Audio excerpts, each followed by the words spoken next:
He entrado con 22 años y ahora tengo, en este mes cumplo 37. Claro, yo tenía, cuando he entrado en 2010 tenía 22 años. Y ni llegaba a 22 años. No llegaba porque 21 o 22.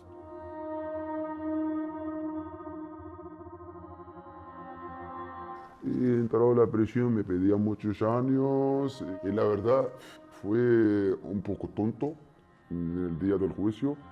La verdad que en aquel momento, el día del juez, yo no he hecho caso, porque había una compañera de la fundación, también estaba ahí presente, no me acuerdo cómo se llama, y me bajó el abogado y me dice, confórmate con tantos años y tal, y decía que yo no he hecho nada, que porque voy a ver. Y luego no me conformé, me han dado 16 años de cárcel. A ver, llevo cumpliendo del 2010 y termino el año 2027. Yo me he enterado del rescate y en principio me iba todo bien. Me he enterado del rescate cuando me notifica el juez. ¿Por qué el motivo tenía los tercer grados, los permisos por rescate? Así me he enterado. Yo no tengo acceso para entrar en un ordenador ahí. ¿Me entiendes qué quiero decir? Pero un juez no te miente, te dice por qué te niega. Y ves que es una mentira que envían ellos. Es una mentira porque lo estás viviendo.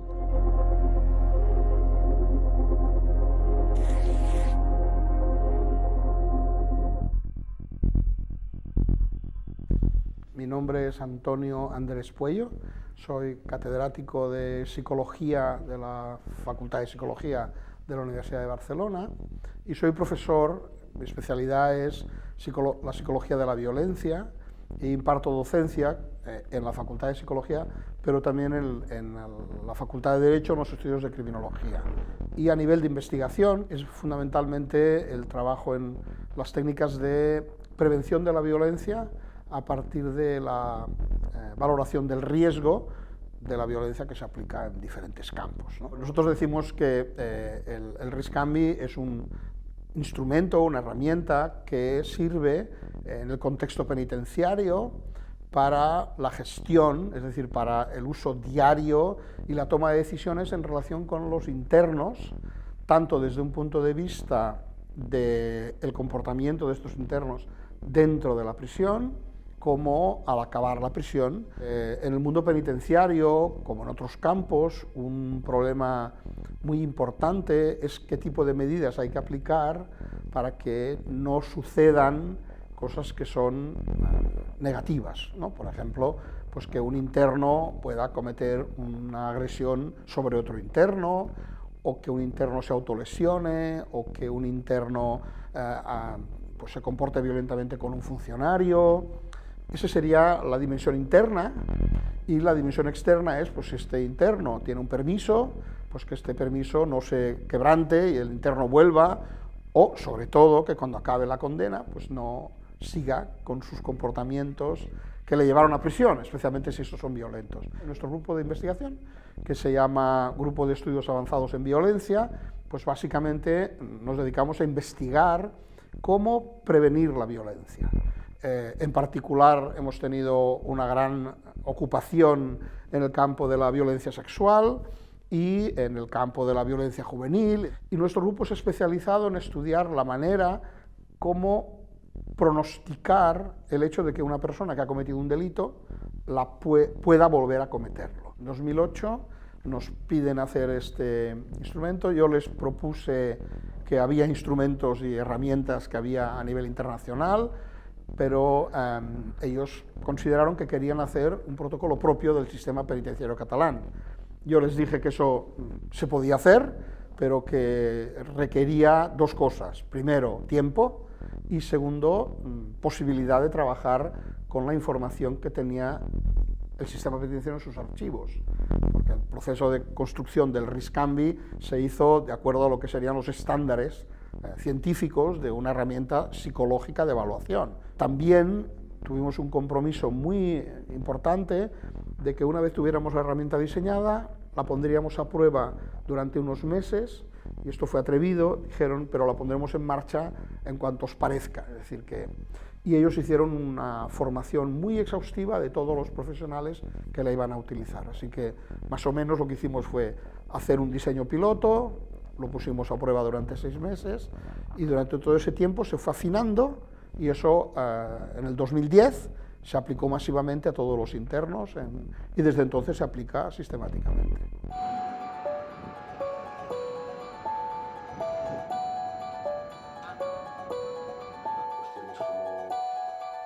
Yo soy Carlos Castillo, soy profesor ICREA en la Universidad Pompeu Fabra y dirijo el grupo de computación social y responsable. El RISC-AMBI es una herramienta de apoyo a la decisión y lo que hace es tomar una serie de factores de un interno o una interna y utilizando técnicas estadísticas produce una predicción que es la probabilidad de que esta persona dentro de los siguientes 3, 4 o 5 años cometa un nuevo delito. El RISC-AMBI está hecho en base a técnicas estadísticas bastante conocidas y bastante tradicionales. Está hecha con métodos tradicionales de análisis de datos, en particular regresión logística, que es un método muy tradicional de producir predicciones. El RISC-AMBI además se utiliza para predecir más de un posible resultado.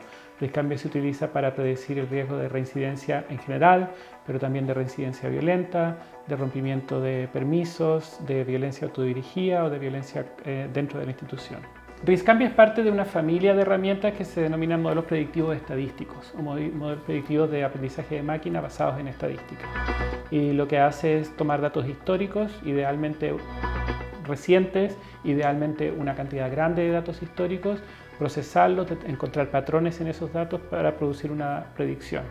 Ahora, esa predicción nunca es perfecta, es una predicción evidentemente sobre el futuro y por lo tanto está sujeta a incertezas, a incertidumbres que son irreducibles. Y esas incertidumbres provienen tanto del hecho de que el RISC-AMBI no conoce todos los factores de una persona, nadie los conoce, nadie conoce el 100% nadie puede describir perfectamente una persona. O sea, hay incertidumbre que viene del hecho de que no conocemos ciertos datos, eso se llama incertidumbre epistémica.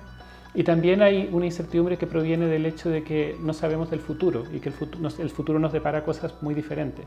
Y eso se llama incertidumbre aleatórica o incertidumbre que proviene de la aleatoriedad. Ahora, el RISC-AMBI funciona mejor si utiliza datos recientes y por lo tanto debe estar sujeto a actualizaciones. Por lo que yo sé, el RISC-AMBI ha sido actualizado una vez, en el año 2017, lo cual ocurrió hace bastantes años y entiendo que han encargado realizar una actualización ahora. La inteligencia artificial es una rama de la computación aplicada bastante grande y que incluye una serie de métodos. Hay quien consideraría que una técnica simple de predicción como la que utiliza el RISC-AMBI es un sistema de inteligencia artificial y quizás en el uso común que se le está dando ahora inteligencia artificial, probablemente no, porque ahora le llamamos inteligencia artificial normalmente la inteligencia artificial generativa, a sistemas masivos basados en redes neuronales que utilizan una técnica específica. Pero si fuéramos más atrás y le preguntáramos a un cientista de la computación de los años 80 o de los años 70 si esto es inteligencia artificial, diría absolutamente que sí. Hay pocos lugares en el mundo donde se utilicen sistemas similares a RISC-AMBI. Por lo que sabemos, se utilizan en Estados Unidos, se utilizan en el Reino Unido y se utilizan en Cataluña específicamente y en algunos otros países. Todos estos sistemas han sido en general ampliamente documentados y estudiados y todos tienen más o menos la misma precisión, que se mide con un parámetro que se llama área bajo la curva o área bajo la curva ROC, que normalmente está en torno a 0.72, 0.75. Ahora, para interpretar ese número, que podemos pensar que es como 70% aproximadamente, lo que podemos decir es que el RISC-AMBI y otros sistemas similares, si uno toma un par de internos, uno de los cuales ha cometido una reincidencia y uno que no, en el 70% de los casos, RISC-AMBI le habrá dado una puntuación más alta al interno que cometió la reincidencia respecto al que no la cometió. Pero en un 30% de los casos, RISC-AMBI le habrá dado una puntuación más alta al que no cometió la reincidencia respecto al que sí la cometió. Parte de nuestra investigación ha sido intentar desarrollar un modelo más potente que RISC-AMBI, pero que utilice los mismos datos. y eso no hemos conseguido hacerlo. No lo hemos conseguido nosotros y no lo ha conseguido tampoco otros equipos porque sabemos que no hay modelos similares en operación que sean mucho más precisos que el RISC-CAMBI. Por eso creemos que el RISC-CAMBI y otros modelos similares están al límite de su capacidad predictiva. Eso quiere decir que para este problema de predecir si alguien va a cometer en 3 a 5 años más un delito, no se puede hacer una predicción más certera que esta. Tampoco conocemos equipos humanos que puedan hacerlo de manera más precisa que esto. Un equipo humano también tiene más o menos esta capacidad predictiva y no más que eso. Y yo creo que eso es algo con lo que tenemos que aprender a convivir. El hecho de que no conocemos el futuro, ya que nos ofrece, mira, aquí tengo una herramienta que te permite ayudar a hacer una predicción, perfecto, la podemos incorporar, pero eso no significa que ahora podamos predecir el futuro, porque no podemos predecir el futuro.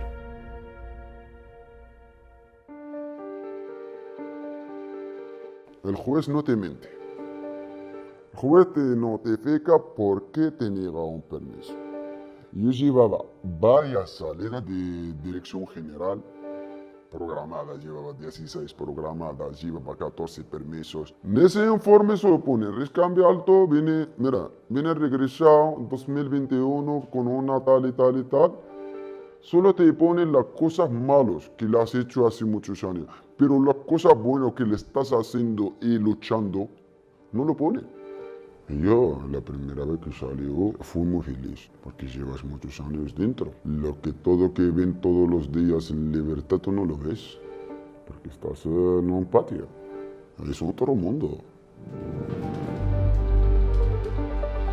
Mi nombre es Anneris Álava, soy criminóloga forense y estoy a puertas de acabar psicología, la carrera, y trabajo en la Fundación Marianao desde hace casi 4 años. Soy Mónica, soy jurista y criminóloga especializada en ejecución penal y trabajo en el Proyecto David en la Fundación Marianao. Bueno, Proyecto David es un proyecto que comienza para dar soporte y apoyo a personas que se encuentran en situaciones penales o penitenciarias, es decir, que estén dentro de prisión o que tengan problemáticas con la justicia.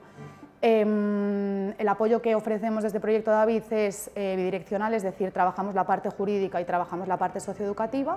Es todo integral, desde hablar con sus juntas de tratamiento hasta hacer un acompañamiento a las familias, hablar con sus trabajadores sociales, hacer recursos jurídicos.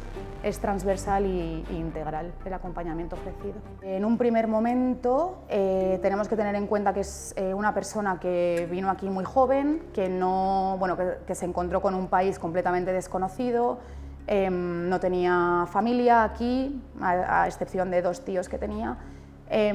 Por lo tanto fue pasando de centros de menores, luego ya al llegar a Barcelona se juntó con malas compañías, consumo, delito, etc. Entonces es una persona que ha tenido como ya de por sí muchas trabas a lo largo de su camino vital, ¿no?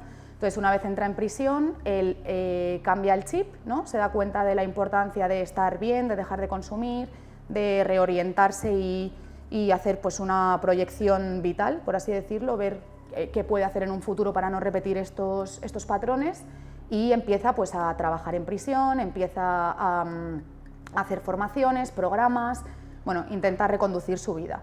Entonces, ¿qué pasa? Que en el momento en el que ya está a punto de obtener los beneficios penitenciarios, después de mucho tiempo, se encuentra con el tema del RISC-CAMBI. El RISC-CAMBI porque él de primeras pues tenía un delito violento en grado de tentativa, tenía un consumo de drogas, en este caso, bueno, concretamente alcohol, y ya de por sí son factores que tienen mucho peso. Entonces, todo esto le ha ido acompañando a lo largo de toda su trayectoria penitenciaria. Es decir, a la hora de programadas, RISC-CAMBI alto, a la hora de permisos, RISC-CAMBI alto, a la hora de permisos judiciales, RISC-CAMBI alto, informes desactualizados. También le solicitaron un 3er grado, otra vez el RISC-CAMBI sale a relucir y bueno, pues otra vez vuelta a empezar todo. Este interno es una persona que al final, cuando ha estado en momento de empezar su cadena permisiva, es decir, empezar con salidas programadas, que es con lo primero con lo que se empieza a salir, ya tuvo dificultades a raíz del RISC-CAMBI porque no se había actualizado este RISC-CAMBI, entonces no se reflejaba su situación de ese momento, que era pues que él llevaba un muy buen proceso, estaba trabajando, pagando la responsabilidad civil, yendo a la escuela, bueno, llevaba un muy buen proceso y también pues estaba en momento de poder salir. Luego ya cuando empezó con salidas programadas y había tenido ya varios permisos de 48 horas, que son los que aprueban desde dentro de prisión, en el momento de empezar a pedir los permisos judiciales, que son de 3 días, también pues se volvió a encontrar con que el juez se los denegaba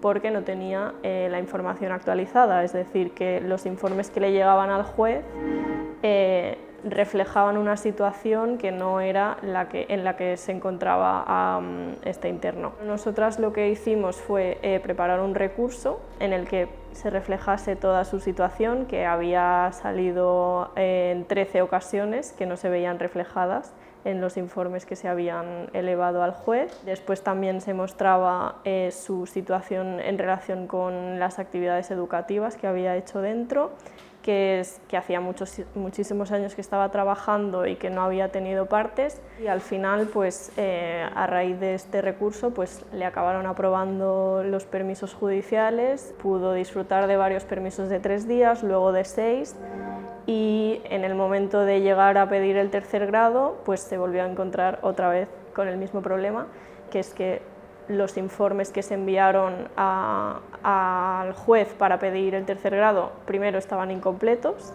eso ya ralentizó el proceso un par de meses, luego el juez aprobó el tercer grado con los informes actualizados, sin embargo el fiscal se opuso porque el riscambi estaba alto, a pesar de que todo lo demás era positivo, pues el riscambi sí que no se había actualizado y seguía alto. La verdad, gracias a la fundación, y a mí, a la Mónica, a la compañía también, y me hicieron un recurso a audiencia provincial, explicándoles cómo lo estoy llevando, explicándoles cuántas salidas he salido con las fechas y todo, y la verdad de la audiencia han valorado, porque de la audiencia ahí te piden un informe al centro.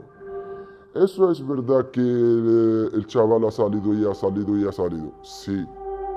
Me han probado un permiso y estaba tan contento, la verdad, en ese día. Me han probado un permiso de 3 días. De aquel tiempo estoy saliendo 3 días y luego me han dado 6 días. Pero lo que me jodió también el tercer grado. El tercer grado, me han pedido el tercer grado con un recambio alto.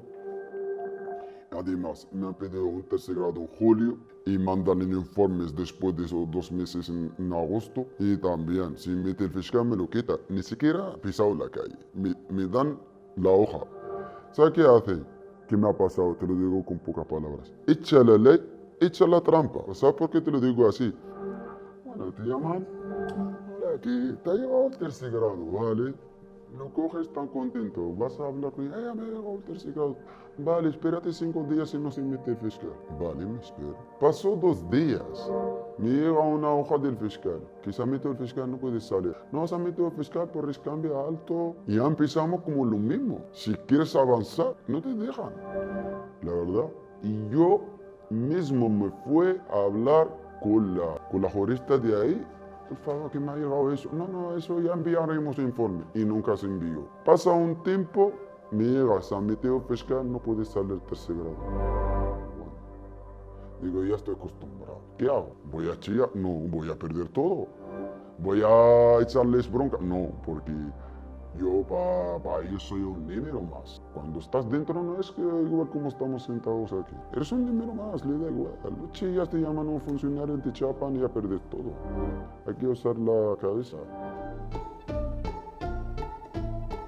Bueno, yo soy Pablo Jiménez Arandia, soy reportero de investigación y periodista, colaborador del Diario Público, y trabajo temas relacionados con los impactos sociales de la tecnología. En este proyecto lo que hemos hecho ha sido investigar qué ocurre con los resultados de riscambi, es decir, el nivel de riesgo que asigna cada preso, cuando este input informativo, de alguna manera, ¿no?, pues sale fuera de los muros de la prisión. Esto ocurre fundamentalmente a través de los informes penitenciarios de los presos que llegan a los jueces de vigilancia penitenciaria, a los fiscales de penitenciario, y, en último caso, a las audiencias provinciales cuando existe algún tipo de recurso, ¿no? Sí que a través de las entrevistas que hemos hecho y también de los autos judiciales a los que hemos tenido acceso, hemos visto cómo por parte de los fiscales de penitenciario un riscambi alto es un elemento que de manera casi automática les posiciona en contra de un permiso de salida, una libertad condicional o un tercer grado. En el caso de los jueces de vigilancia penitenciaria hay algunos que sí que se toman el riscambi como un elemento más en su análisis, ¿no? y en su juicio crítico, pero hay otros que sí que lo toman como una especie de oráculo infalible, ¿no? Cuando sabemos que no es en absoluto un oráculo infalible, o sea, es un sistema de hecho falible que comete errores y que ha de conocerse el contexto y la manera en la que se construye internamente. Soy Montse Pijuan Almaraz, soy abogada especialista en penal y penitenciario y soy abogada titular en el despacho de Marian Bataller, que es la socia de Bataller Abogados. Nos dedicamos exclusivamente en tema penitenciario, ejecución penal y temas penales también. Este riscambi, lo que comentábamos, tiene mucha importancia a nivel interno y esto nosotros sí que lo consideramos como una herramienta muy potente, es decir, por ejemplo, para diseñar programas de tratamiento dentro del centro penitenciario. Es verdad que el riscambi, pues nos puede llegar a dar una información muy valiosa sobre si ese interno está preparado para realizar ese programa, si aún es muy pronto, si aún nos está arrojando unos niveles muy altos y por tanto no podemos cambiarle, por ejemplo, a un módulo que llamamos de respeto o un módulo de salidas. Bueno, a nivel interno está más controlada, ¿no? la finalidad de ese riscambi.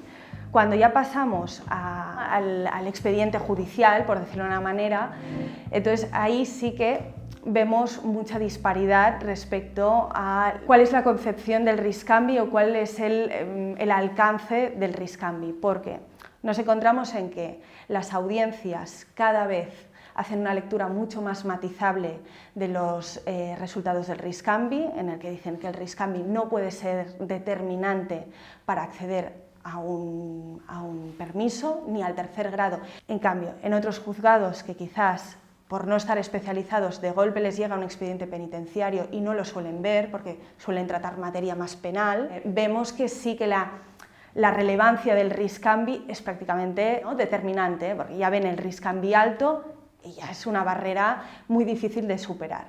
Lo mismo pasa con Fiscalía.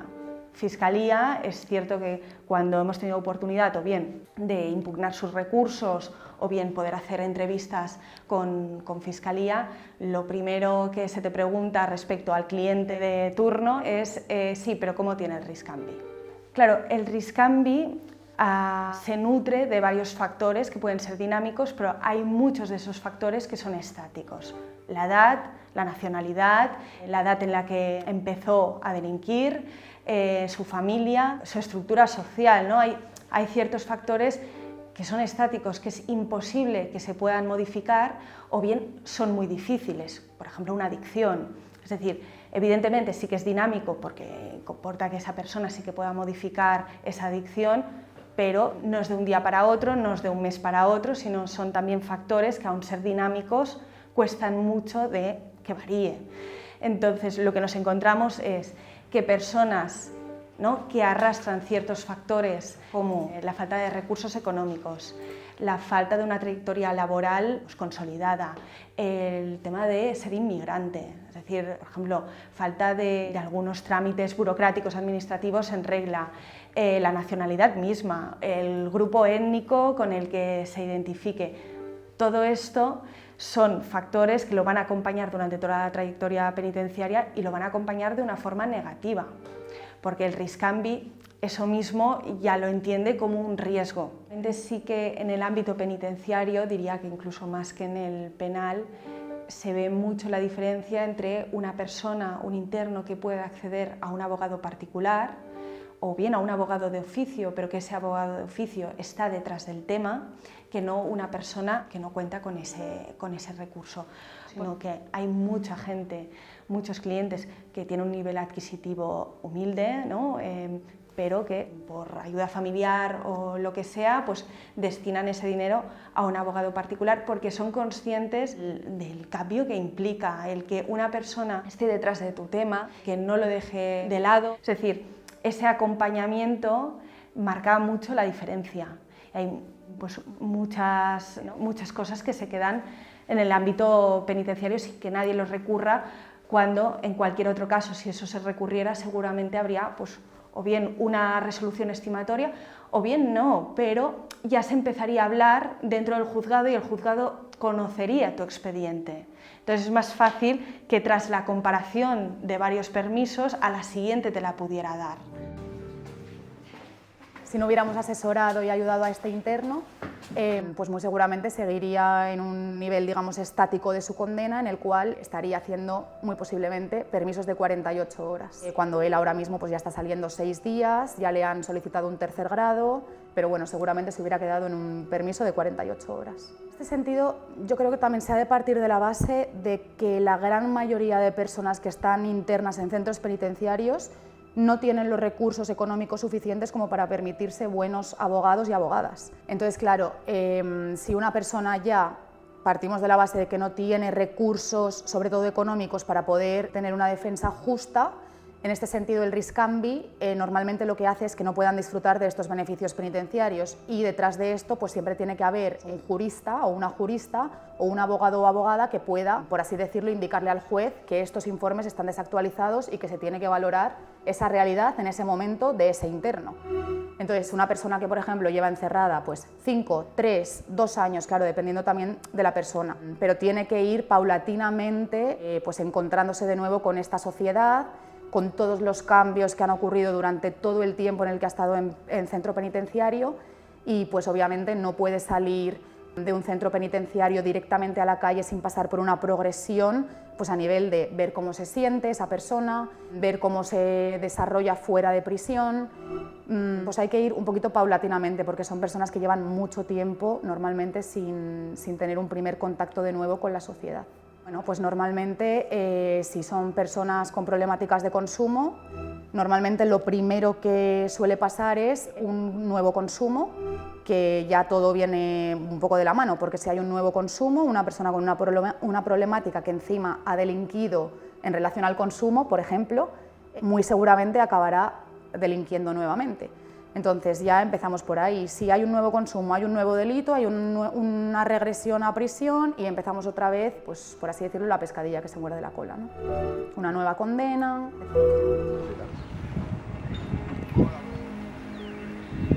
Una de las grandes conclusiones, ¿no?, de esta investigación es cómo riscambi impacta en los derechos de los internos, especialmente cuando los internos proceden, ¿no?, o tienen un contexto socioeconómico o provienen de una clase social más baja, ¿no? ¿Por qué ocurre esto? Dentro de las prisiones, el acceso a un abogado por parte de los internos no está ni mucho menos garantizado, ¿no? Existen los abogados de oficio, pero que actúan en situaciones bastante concretas. Entonces, en relación al riscambi, cuando un riscambi medio o alto impide a un interno salir de permiso de 3 días, 7 días o acceder a una libertad condicional o a un tercer grado, aun estando a favor de ello los profesionales que trabajan con él, ante esta posición de rechazo que emita un fiscal o un juez de vigilancia penitenciaria, de alguna manera ese preso se queda vendido porque no cuenta con los recursos para poder presentar una alegación, digamos, ¿no?, ante esa decisión. En mi disciplina, la equidad algorítmica, nosotros estudiamos sistemas sociotécnicos. Estos sistemas sociotécnicos tienen una parte que es algorítmica y una parte que es humana o que más bien es organizacional o institucional a veces. Entonces, es esta dupla de una tecnología con una institución que tiene donde la gente tiene la formación apropiada para hacerlo, donde existe, digamos, estructuralmente un sistema donde esta tecnología está insertada. Si tú coges esta tecnología y la sacas de este sistema, ya no podemos hacernos, digamos, Ya no podemos predecir qué es lo que va a suceder o cómo va a ser utilizada. El sistema es sociotécnico, es la tecnología y la organización que la envuelve. Por lo tanto, tomar una predicción de RISC-CAMBI y utilizarla en un contexto para el cual no fue diseñado es un error. Es un error porque el sistema es sociotécnico. Entonces, ambas componentes tienen que estar operando en coordinación. El RISC-CAMBI es una herramienta para apoyar la decisión de una junta de tratamiento. Para eso está diseñada y para eso ha sido probada y hasta el momento tenemos la impresión, mi impresión es que la contribución neta a ese proceso es o neutra o positiva. Tengo la impresión de que las juntas de tratamiento pueden apoyarse en esta herramienta y tomar decisiones que sean tan buenas como las que tomaban antes o quizás mejores.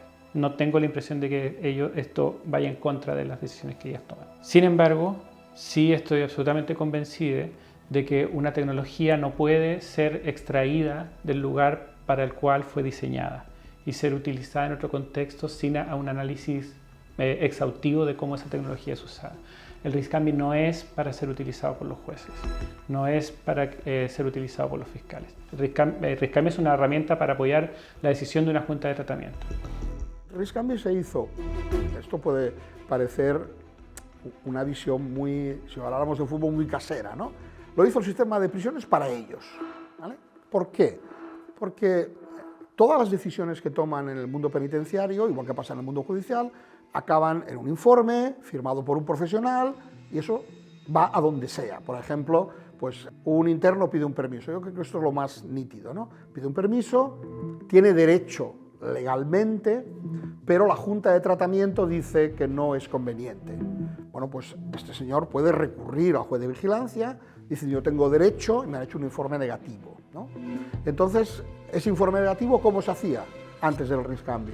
Pues el profesional hacía una entrevista con quien correspondiera, miraba el expediente, hablaba con el interno y con su capacidad profesional decía, esto no va a ir bien. Y entonces informaba al juez mediante un escrito. Bueno, cuando se hizo RISC-CAMBI se pensó, antes de acabar el escrito, porque ahora se hace el escrito igual, el profesional ve el resultado del RISC-CAMBI e incorpora elementos a su informe que al final acaban en manos del fiscal, del juez, del abogado o del propio interno. Claro, ¿por qué se hace así? ¿Por qué se hizo así? Porque ante el mismo caso, si te tocaba un psicólogo duro, pues decía que no tenías permiso. Si tocaba un psicólogo un poco más blando, me explico, creo que se entiende bien, pues bueno, era más fácil el permiso. Entonces el RISC-CAMBI es un patrón que hace que todo el mundo mire lo mismo en todas las personas, ¿vale? Y eso es lo que al final, eso es lo que hace al final que el informe tenga más garantías de una cierta fiabilidad, de una cierta objetividad, pero no se pensó en el RISC-CAMBI como una herramienta para que la use el juez o el fiscal o el abogado. Está en manos del profesional que conoce esta materia y él traslada al informe la información que tiene el RISC-CAMBI. El RISC-CAMBI, como decíamos, no deja de ser un software, un programa informático, ¿no? Y hay una cuestión bastante curiosa, ¿no? O bastante relevante, que es el hecho de que dentro del protocolo, ¿no? De RISC-CAMBI que establece el Departamento de Justicia, ¿no? del gobierno catalán, se establece que los profesionales que interactúan con la herramienta pueden manualmente cambiar, ¿no? el resultado de RISC-CAMBI. Es decir, si ellos, una vez introducidos todos los factores de riesgo, el programa informático, el software, ¿no? emite un resultado con el cual no están del todo de acuerdo según su juicio clínico y profesional, ¿no? Pueden modificarlo. Sin embargo, los datos con los que cuentan, ¿no? el gobierno catalán, ¿no? y que nos han explicado, muestran que en poquísimas ocasiones los funcionarios cambian ese resultado, ¿no? cambian ese nivel de riesgo, ¿no? Y creo que eso puede ayudar a entender a la gente, ¿no? O sea, por qué esta relación con las máquinas, ¿no? por qué puede llegar a ser problemático el introducir, ¿no? decisiones automatizadas o semiautomatizadas en áreas pues, tan sensibles como las prisiones, ¿no? Porque los humanos tendemos a fiarnos demasiado, ¿no? de lo que una máquina dice, a pesar de que contemos con el contexto de que esa máquina se puede equivocar, ¿no?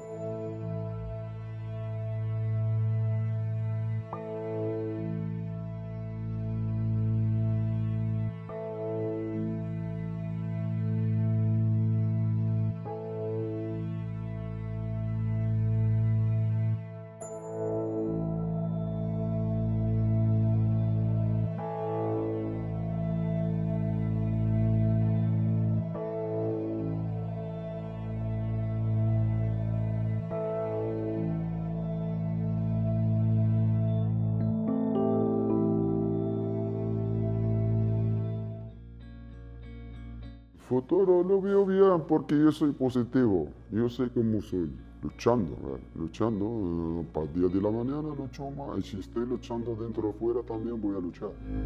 Para sobrevivir. Lo que hay. Mejor salir de ahí. Luego el futuro. Si sabes buscar la vida muy bien, pues un trabajo, una vida normal. Ya estoy cansado de todo. No, yo no te voy a mentir. Yo no soy un santo o algo. Antiguamente delinquía, hacía cosas, pero ahora no. Ahora pienso que primero tener un buen trabajo, buscar un trabajo, ahorrar un poco y luego formar una familia, como toda la gente lo que piensa hacer, formar una familia y seguir la vida como se puede. Porque quiero cumplir mi condena y ya no otra vida. Cumplo mi condena y me voy a buscar otra vida aquí en libertad. La verdad, libertad cuando no lo valoras hasta que lo pierdes. Ahora mismo te digo yo que yo contando minuto a minuto, porque me dan horas. Claro, hacia el futuro porque tiene que ser siempre positivo. Si no te quedas con la mente bloqueada. Yo he estado en la calle, yo no nací dentro de la cárcel, para que lo sepas. Yo he estado en libertad. Como yo estaba luchando antes, lucharé más. Ahora ya soy un mayorcito. Una vida normal. Lo que busco yo, una vida normal. Trabajo a casa con una familia. Nada más pido yo en ese mundo. Uno de los aspectos más preocupantes para mí del RISCAMBI en la forma en que está planteado actualmente es que nuestros análisis de equidad algorítmica muestran desigualdades respecto a diferentes grupos. Nosotros hemos observado, por ejemplo, que el comportamiento del RISCAMBI no es exactamente el mismo para una persona nacida en España o fuera de España, o exactamente el mismo para un hombre o para una mujer. Hay variaciones. Hay variaciones con el RISCAMBI como está implementado. El RISCAMBI, por lo que nosotros hemos observado, ayuda a mantener una cierta homogeneidad en el tratamiento de este proceso tan importante que es la predicción de riesgo. Creo que no hay que olvidar que la gente en los servicios de rehabilitación, que la Junta de Tratamiento tienen la obligación legal de realizar estas predicciones de riesgo, de realizar una evaluación de riesgo. Esa evaluación naturalmente es predictiva, no habla del riesgo que esta persona tenía antes, habla del riesgo que tendrá en el futuro y tienen la obligación legal de hacerlo. Ahora, mientras más herramientas se le pueda proveer a ese grupo de personas, mejor, pero con la formación y el contexto apropiado para que las usen y que su acción pueda ser más precisa y sus predicciones puedan ser más precisas que sin una herramienta. Nosotros hemos trabajado durante varios años en tratar de entender cuáles son los problemas de equidad algorítmica que plantea el RISCAMBI. Nosotros hemos pedido que los nuevos sistemas sean desarrollados con técnicas de aprendizaje de máquina sostenida por equidad, o sea, en que la equidad esté presente. Hemos pedido que haya menos peso en los factores estáticos y que haya más peso en los factores dinámicos. Factores dinámicos particularmente aquellos que están bajo el control del interno o de la interna, porque en el fondo el camino de rehabilitación de una persona pasa por unos ciertos cambios conductuales que deben poder llevar a una reducción del riesgo. Ese es el camino, digamos. Entonces hemos pedido, entre otras cosas, que haya más énfasis en los factores que están bajo el control del interno o la interna que los factores que no.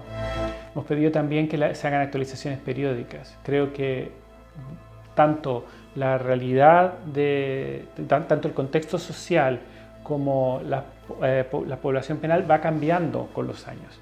Y los datos, en todo sistema de aprendizaje de máquina, los datos llega un momento en que ya no son útiles para realizar un análisis predictivo porque corresponden a una realidad que ya no es la realidad actual. Entonces, es importante que en la actualización del RISCAMBI se utilicen datos frescos, datos recientes y un volumen de datos grande también.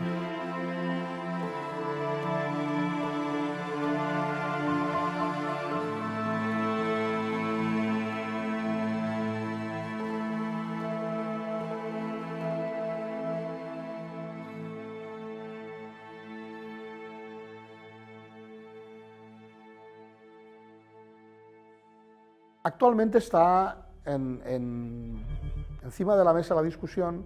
¿Por qué? Porque el RISCAMBI no deja de ser un protocolo de uso por la administración en Cataluña, la administración penitenciaria. Pero claro, es que en la administración catalana, como en todas, hay un montón de protocolos que tienen analogías con el RISC-CANVI. Y yo sé que en la Generalitat se ha creado un servicio para ver cómo la inteligencia artificial va a impactar en el uso de todos estos protocolos. Y entre ellos está el RISC-CANVI, por tanto, muy probablemente haya un cambio en esa línea. Pero esto viene más como una ola general que como una necesidad propia del RISC-CANVI. Es decir, nadie en el departamento dice o utilizamos la inteligencia artificial o no tenemos nada que hacer. ¿Por qué? Pues lo mismo que con los coches eléctricos y los coches de explosión. Los que están funcionando mejor son los híbridos. Probablemente eso sea, durante un tiempo, un futuro bastante razonable. Es decir, que haya partes de la tarea del RISC-CANVI que sean con inteligencia artificial y otros que no.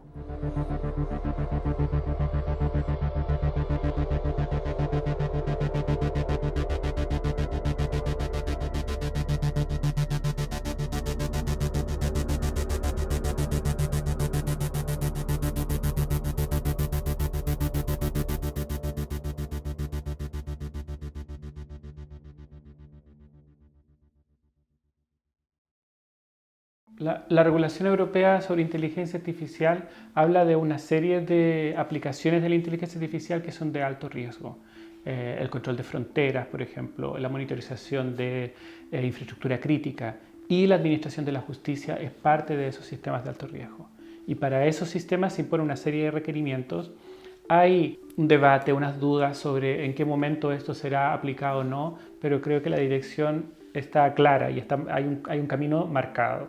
Y ese camino habla de que hay ciertas aplicaciones de la inteligencia artificial que son especialmente preocupantes y que deben estar sujetas a unos requerimientos más altos que otras aplicaciones de inteligencia artificial. No es lo mismo una IA en un videojuego que gestiona la dificultad del juego respecto a una IA que se ocupa en salud o en justicia o en control de fronteras. Creo que también es importante tener apertura al hecho de que en algunos dominios no se necesita inteligencia artificial. Creo que eso tiene que estar también claro. La inteligencia artificial es una herramienta que puede ser útil en algunos contextos en los cuales se necesite una herramienta de apoyo a la decisión, por ejemplo, y puede no ser útil en otro o incluso puede tener efectos negativos. Entonces, el primer paso es, y también lo recoge la regulación, el primer paso es preguntarse, ¿se necesita inteligencia artificial en este escenario específico, sí o no? Y si la respuesta es sí, entonces, bueno, veamos cómo la inteligencia artificial puede contribuir en este escenario o no. Y esa es una pregunta que permanece abierta constantemente, en el sentido de que se le exige a los sistemas de alto riesgo que tengan sistemas de monitorización continua. Quiere decir que periódicamente se puede examinar si el sistema sigue contribuyendo a una mejor decisión o no. Entonces, estas son cosas para hacerlas con cuidado también, con cuidado. Y la pregunta original es esta, ¿este es un área donde se necesita inteligencia artificial, sí o no? Hay una expresión que me parece muy apropiada, que es Cathy O'Neil habla de armas de destrucción matemática, como armas de destrucción masiva y armas de destrucción matemática. Y creo que una inteligencia artificial puede ser algo muy peligroso. No peligroso como en las películas, en las cuales una IA sintiente con conciencia se toma el control de un arma y empieza a matar gente. Porque ese es el caso, digamos, Hollywood de riesgo de inteligencia artificial. El caso real de riesgo de inteligencia artificial es la inteligencia artificial que te niega un empleo por razones totalmente aleatorias. Es la inteligencia artificial que te diagnostica mal en un hospital. Es la inteligencia artificial que te niega la libertad condicional. Es la inteligencia artificial que está operando una línea de trenes y comete un error. ¿Vale? La inteligencia artificial está permeando muchas áreas de la sociedad donde tiene incidencia directa sobre la salud, la justicia, la educación, la vida de las personas y por lo tanto tiene que ser un campo regulado. No son solo abstracciones, está tan presente la tecnología en cada objeto y en cada proceso, sobre todo en los procesos burocráticos y en la administración pública, y por lo tanto tiene que estar sujeta a la misma como regulación que el resto, porque si no hay abusos, hay errores que pasan que no son detectados durante muchísimo tiempo, hay daño a las personas, a las instituciones, etc. Entonces son campos que requieren regulación.